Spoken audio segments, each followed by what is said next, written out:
everyone, and welcome back to this Friday's episode of Just Another Year Chicago. My name is Nick Brody, joined alongside my good friend co-host Tony Cepeda. Tony, how are you doing today? I'm doing good. We got a lot on the docket here. And we got a good fun fact today. Tony, give the fans what the fun fact of the day is. 15 years ago, we used to be good. We won it was back in 2006. We won the NFC Championship game to go to the Super Bowl, which obviously we eventually lost, but we beat the New Orleans Saints at old new Soldier Field, post renovation, moving to Arlington. Yep, that's some news that we're going to be coming out in the next couple of weeks. By the end of this year, Arlington might get closed up, but we're not here to talk about today. We're here to talk about the head coaching and GM search and how the Bears are slowly going down their list. There's one new name that came out, but the new names are slowly starting to slow down. Sounds like they're starting to zone in on their one guy, and they lost a candidate today to the New York Giants. The Bears had, again, a few candidates come today, and one of them was the name Byron. Today we're evaluating head coach candidates Byron Leftwich, general manager candidates Reggie McKenzie, JoJo Wooden, and future interview Morocco Brown. Also, shout out to Jimmy Graham for being named one of the finalists of the NFL Salute to Service Award. This award recognizes individuals in the NFL who have given a great effort to honor and support military members and their families. Thank you, Jimmy Graham, for all the hard work you've done. And he could be, I don't know if he's coming back next year. I hope he does, on a very small, inexpensive contract, but more to come on that. But we're not talking about Jimmy Graham today. We're talking about head coach and GMs. Tony, let's start hitting off guys off the list today to start us off with GMs. Yeah. So our favorite, I think most people's favorite GM candidate, besides maybe Ed Dodds, was Joe Schoen. I believe I'm saying that right. He is off the market. He will be signing with the New York Jets after the Bills season concludes. New York Giants. Oh, my apologies. I was reading ahead. The New York Giants, yes, after the Bills season concludes. Ryan Poles is more likely to be a candidate now. So that, yeah, they announced that earlier today. It just seemed, shout out the Giants. They just got it done. And that actually, I'll talk about that as we go along here. I'm kind of worried about how the Bears are handling it, just because they're bringing in so many people. And they're going to start losing candidates. And Dodd's already dropped out. Oh, what were we going to say? Yeah. No, and also it worries me because I know a lot of people want Brian DeBall, and Leslie Frazier is one of the big names. And, Joe was a Bills guy. Obviously, he works for the Bills, assistant GM, now head general manager of the New York Giants. He could be bringing some of his talent that's had success in Buffalo. So that's a concern for me as well. But I know there's more to it. I know what you're saying, but talk about the other guys that are currently being busy for the general manager position. Yeah, so we finally got the interview done with Dolphins senior personnel executive and former Raiders GM Reggie McKenzie. We kind of went through it in the last podcast. He was at Tennessee. Then he went to the Packers for a long time, 94 to 2012, where he started up as a scout and moved his way all the way up to the team's director of football operations. And as much as we hate the Packers, and whatever, you got to admit they've done pretty good. 2 the last Super Bowls during that time. Years. Yeah. So clearly he had a hand in that, so that is, I'll take it. He was hired as the Raiders GM in 2012, handcuffed at the beginning kind of by different cap space issues and like the former regime. But he did build the foundation for this current Raiders team. And as I said on the last thing, they're not, a top 5 team. I don't think, no, they're definitely not a top 5 team, but they're probably a top 10 team. And I'm fine with that. I can live with the Bears being a top 10 team. In the last 10 years, fun fact, I don't know if you saw this, Nick, they had the records for the last 10 years of all the teams and kind of had it, in order by division. Yeah, I saw that. We were the 19th best team, which I'll be honest, higher than I thought, but we were the 19th best team in all the NFL. It's because the Bears have so many 500 seasons or close to 500 seasons. And then they have like the 2 good seasons where they're good, or they start red hot and then they end 7-9 or 8-8, or now like 8-9 or 9-8. So frustrating. I will say one thing about Reggie McKenzie. Again, this guy is just a bad guy, like a good, in a way, a good bad guy, like a bad guy to be going against, because he got stuff done. He knows success. He's got Super Bowl rings. He was also, like you said, the Al Davis Raiders. Like he was a crazy football player. So, and he's just got swag, man. Like he walks around. He's absolutely pushing P. I'm telling you, man. He's pushing P. He's so P. The one thing I will say about it, and then we'll move on to the next one. I'll kind of run through the rest.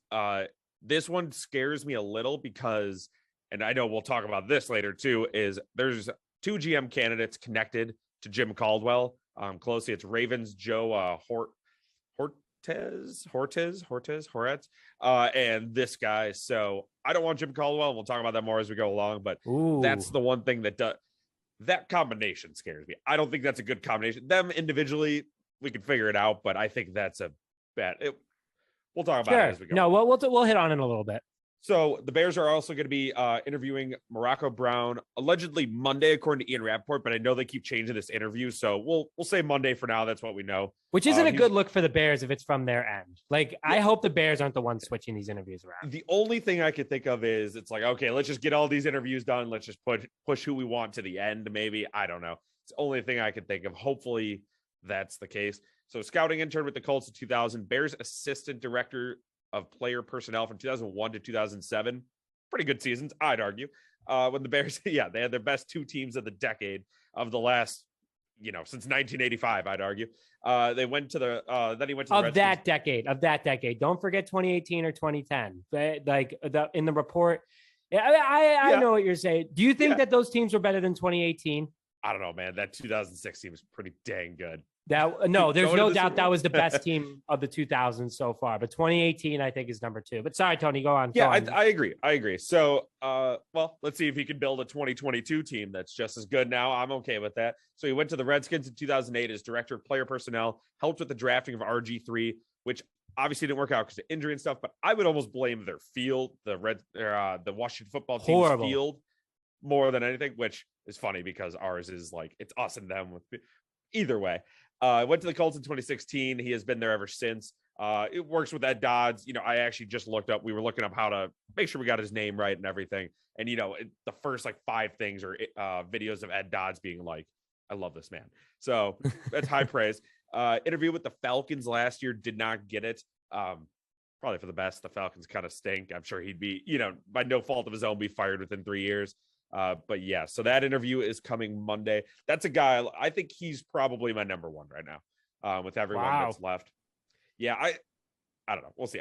Actually, speaking of number ones, this guy is up there for me now. This kind of came out of nowhere. So here's the final guy I'm going to go through.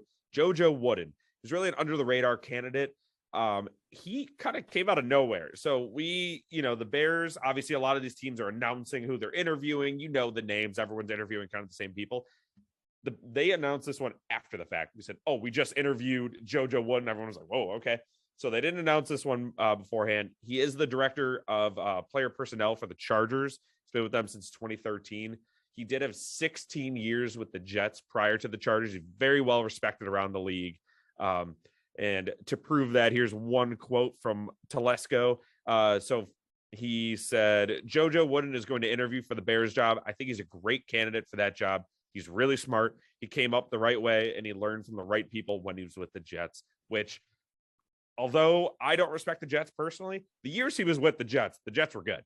That was the Mark Sanchez years. Yeah, so it's not your, it's not our Jets, it's your daddy's Jets, and they were not the Chad Pennington Jets. Yeah, they were at least kind of respectable. So that doesn't worry me as much as it could if it was recent. So it's interesting. I don't know what the heck they're going to do. I kind of hope they make a decision soon because I'm worried that people are going to start getting snatched up. We already saw one today. Yeah, dominoes are falling. So who could they hire, though, Nick, would you say?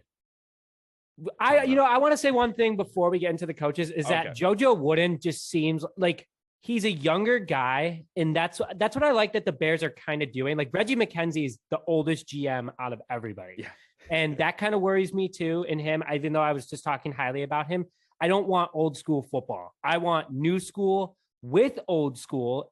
Also, we made a mistake last podcast. Vic Fangio is still under contract for a year. Speaking of old school, he is still under contract for a year with the Denver Broncos. So the Bears would have to pay his head coach salary for a coordinator position if they were to bring him. Just want to throw that out there. Thank you for everyone for correcting us.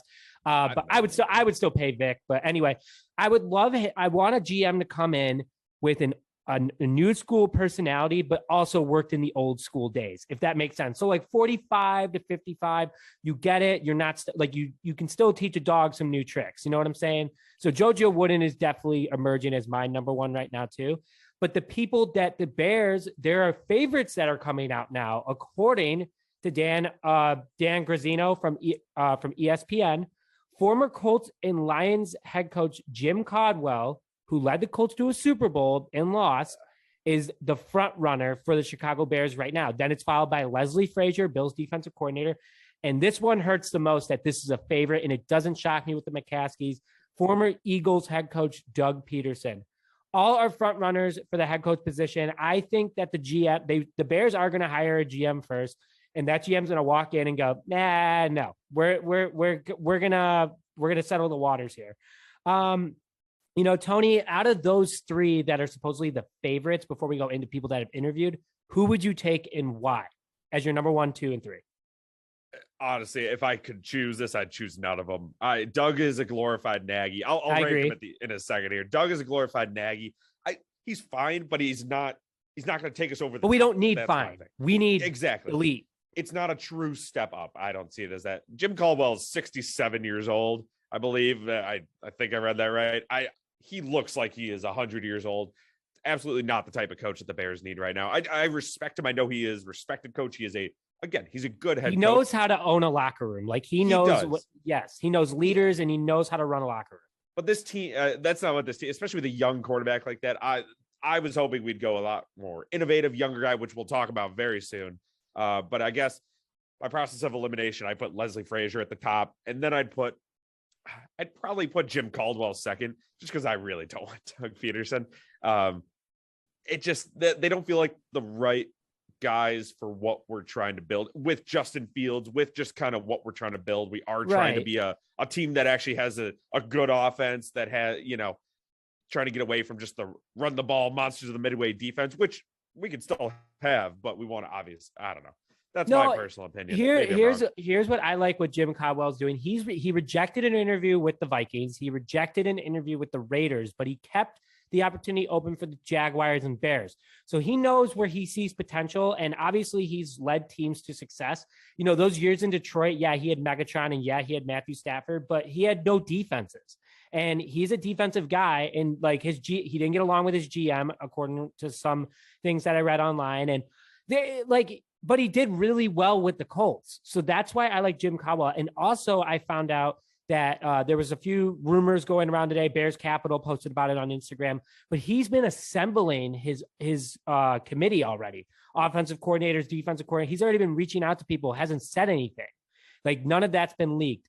But when I saw that, I was like, okay, he already has something in mind, and he wants to he wants to just get to work. Tony, okay, I did not see that. So if he's going to bring in a good offensive coordinator, like something like that, but we don't know who that is. Get behind. That is true. That's 100%. That's true. And that's not that's something I wish they'd tell us, but it's not our job to find out. It's the Bears' job to find out. The Bears haven't even interviewed him yet. I know when they do interview him, my apologies. But that's what's so weird. I know what you're saying. Like, it's just so weird that he's a front runner, but the Bears haven't even interviewed him yet, but he's saying he wants to come to Chicago. Well, I think he's close with Brian. I think not Brian Dable, Bill Polian, I think are like, they old guys. They got their connections from way back, especially with the Colts connections. I'm sure. Yeah. Back when they were good. Back in I don't know if that's good or bad, because I don't know if I trust Bill Polian being 100,000 years old, trying to being the only guy basically leading this coaching search, more or less. I know there's other people involved, but I don't know.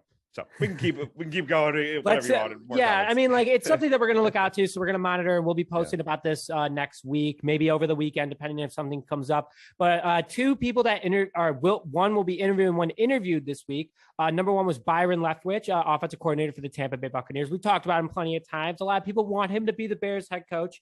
Currently leading number one offense in Tampa Bay. He does have Leonard Fournette. He does have Mike Evans. He does have Chris Godwin. He does have Rob Gronkowski, and he does have Tom Brady, and arguably the best offensive line in football. A lot of those guys are hurt now, though, so we'll see how he does against the Rams. This could almost be a big test. This could be that, and that's what I'm happy you said that, because he was a player for 9 years, has a Super Bowl as a backup, and also won a Super Bowl as an offensive coordinator. But he needs to show that no matter what he throws on the field, he can have success. Brian DeBall arguably did that. He had Diggs and he had Josh Allen, but the Bills, I think, have less on paper talent than the Bucs do. And that's what just also worries me. I really hope Brian DeBall doesn't go to New York. I really hope not. But anyway, so that's who interviewed this week. So we'll have more. That's all we have right now on that. And then this is a new one that I really hope does not happen. Saints defensive coordinator Dennis Allen this came from left field. He's the only one that has interviewed so far, or will be interviewing for a head coaching position. Raiders head coach from 2012, 2014. He never did better than 4-12. He finished 8-28 because he got fired after week 4, starting 0-4 for the Raiders. Then became the defensive coordinator for the New Orleans Saints in 2015. The last 2 seasons, he's had a top defense, but they were middle of the pack for years before that. So that also kind of worries me. I'm saying a hard no. Dennis Allen, I don't want him here as the Bears head coach. There's good to him, but I really don't think this. I think this is more just to keep people going, to hear what people have to say and maybe help with think of other candidates, what other candidates said. So he's kind of just being like a dummy for them. Sorry, Dennis Allen, but it is what it is. Tony, any comments? Yeah, no, I agree with you completely. I just don't have any interest in it. He would be, if we had a head, if Sean Desai does go to Seattle, whatever, and be a fine defensive coordinator, I'd take a defensive coordinator, but I mean, yeah, again, if he does go to Seattle, which there's been no more news about Sean Desai, we don't even know if he's interviewing with them yet or not. We don't have that, but if he has, then we will definitely cover that on our Instagram. But that's it for today. A lot of information coming out for the GM and head coaching position. Stay tuned. This weekend could get a little crazy. Early next week might get even crazier. But with that, thank you very much for joining this episode of Just Another Year Chicago. My name is Nick Brody, joined alongside Tony Spita. We'll see you guys next time.